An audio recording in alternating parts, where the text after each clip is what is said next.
Hello, all you hardcores out there. How you doing? It's Rusty from Porky's Corner. Biggest gob in sport.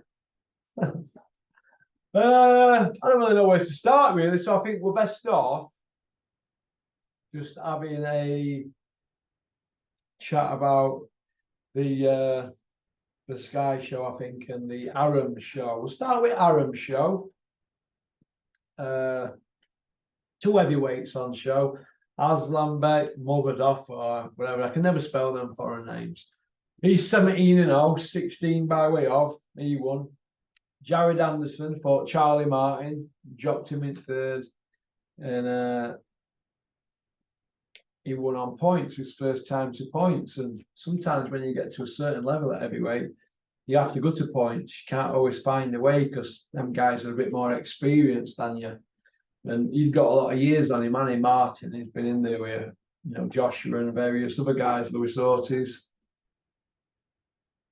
But he got the win. And that's the main thing in it. When you get the win, sometimes the styles you can't fathom out, but you've got to get the win. The main thing is don't lose, get the win. All right. So Jared Anderson, 15-0, 14 by way of, 23-year-old. Is it a reality check? Well, you can't go blowing everybody away. Mike Tyson found that out, didn't he? Nigel Benn found that out. He had 22 fights. He blew 22 away. Got in there with Michael Watson. Got knocked out.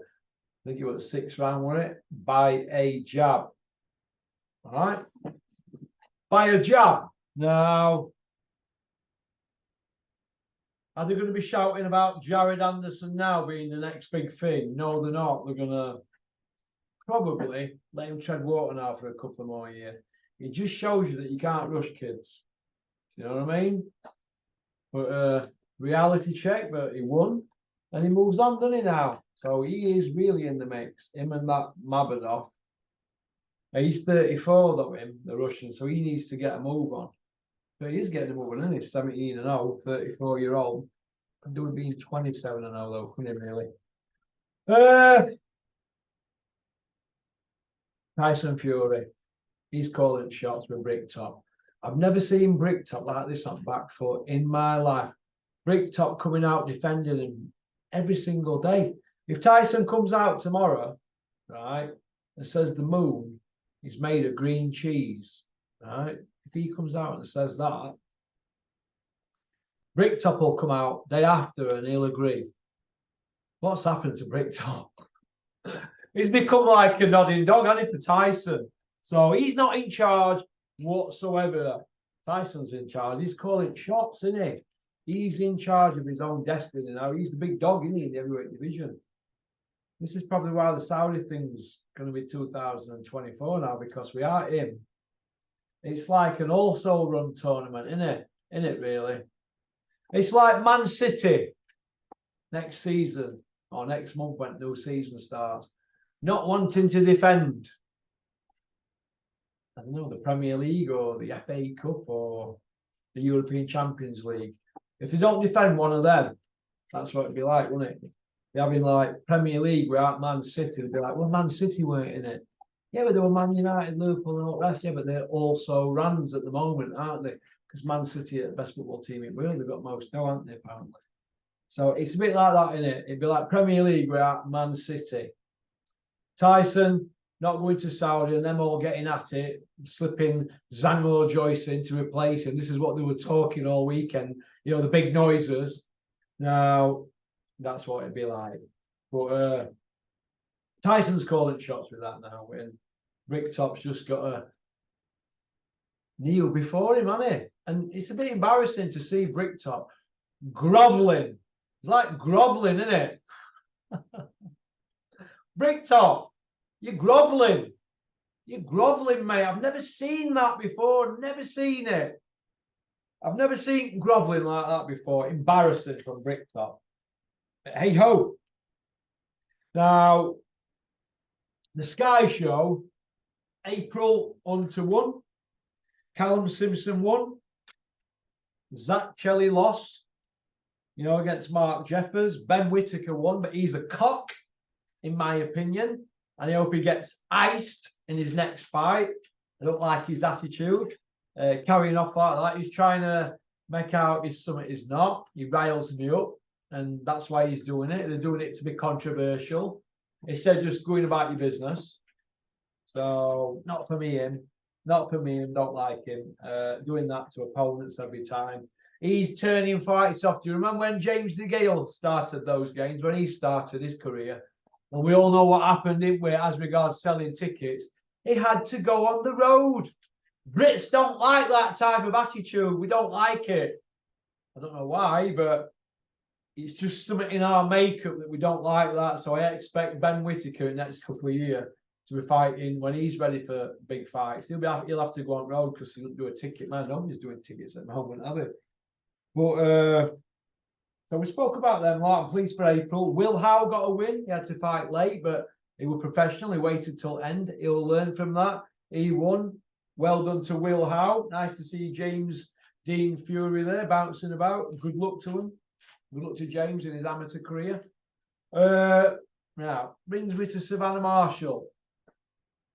Now, a few people who I know, I'm not going to mention no names, but a few people who I know seem to think that Savannah Marshall didn't perform very good last night, or her trainer. So this is how I look at it. Savannah Marshall won the undisputed super middleweight title last night. On 3 cards, she won by 11 rounds. 11 rounds on 3 judges' cards. One judge and another judge were 7 rounds apart. One judge had it a draw. He was probably looking at Johnny Nelson's card, right? The unofficial Johnny Nelson card. He was probably looking at that on the big screen and thinking, oh, instead of being his own man. The others scored it accordingly, but to be 7 rounds out in a 10-round fight, come on. What we're going here? We're not going to give it the old, it's what you're looking for. That round could have gone either way. There were close rounds. It's subjective. It's what you're looking for. No, no, no, no, no, no, no, no. My eyes told me that Savannah Marshall was not in trouble one bit last night. Not one bit. She's coming off a loss where she lost to Clarissa Shields on the cards by 10 rounds. So she won by 11 last night. So how can that even be close or even considered a draw? She's winning by 11 rounds on 3 judges' cards. 1 by 7 and 1 by 4 rounds. So no, I don't agree with that. We're fighting for the undisputed title at super middleweight. All the marbles. She got the win. Now, when Tyson Fury fought Vladimir, it weren't the best fight, was it? It weren't the best fight you've ever seen him in. It was a bit of a fumble job. He got through it, didn't he? And he got the win. He didn't capitalise on it till years later, but he got the win. Sometimes you just got to get the win. So I'm going to give Peter Fury and Savannah Marshall the benefit of the doubt if people think that they didn't perform. They got the win. So how can I come on here and say, oh, it would be below performance? What? You won by 11 rounds on 3 judges' cards. 11 rounds. And you're undisputed. 2-weight champ. 2-weight champ. She brung it home to Hartlepool, the belts, all the belts. So I don't know what certain people want from me, but I want to see what they say on their channels. Let's see what they say, because nobody seems to be queuing up to come on here and give the opinion that they give me on the WhatsApps. Let's hear it on here. Let's hear it on here. All right? Let's have a debate. I'm hearing silence. Is Savannah Morgan? She's undisputed. She won. She's 13-1. What can you do? What can you do? Did anybody see Clarissa Shields' last performance? Was that very good? No. So, I don't know what people want, but hey ho. So, one of them things. It's just one of them things. I'm glad she won. And she moves on to other things, doesn't she now? She moves on to other things. So that's brilliant, isn't it? So, right. A couple of little things. Alara Davis, Dalton Smith, George Warren, Edward Hills, the 6-0 Iceman. Now, if O'Hara, right, is still with Bricktop, and he is, George Warren can speak for him. He seems to be quite a sensible guy. He's probably most sensible one out that lot, isn't he, over there? Right. I mean, let's have it right. Have we seen Bricktop's performances lately? With his Reggie Cray suits on from Savile Row. Oh my God. Now, O'Hara Davies and Dalton Smith. Let's have that fight. Let's have it. Come on. Let's have that fight.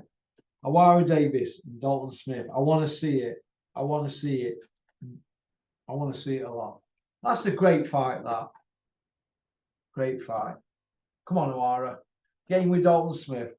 It might not be next because they're going to bring Dalton through, and you know he's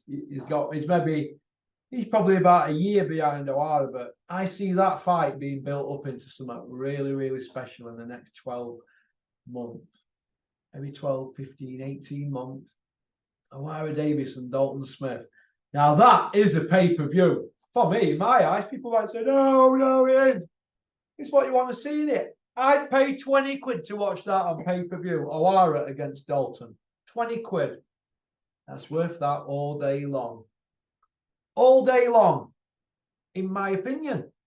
So we're going to see how. I just think it's a great, great fight. I just think it's a great fight, honestly. It's a great, really, really, really great fight. So, okie dokie. So that's about it, really. Just a quick rundown of that. I've seen a few people ringside doing interviews and stuff like that. It's all good stuff, isn't it? It's all good stuff. But why are they putting shows on like 45 mile across Pennines from Sheffield to there? Why are they putting shows on?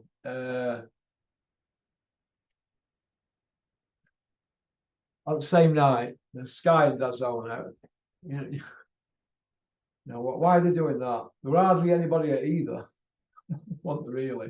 It's had a knock-on effect on it from heavyweight division, but we don't want to see that. We want to see these fights on, different nights. One could have been on Friday, one could have been on Saturday, but they had to go on the same night, didn't they? And this is what we're going to get.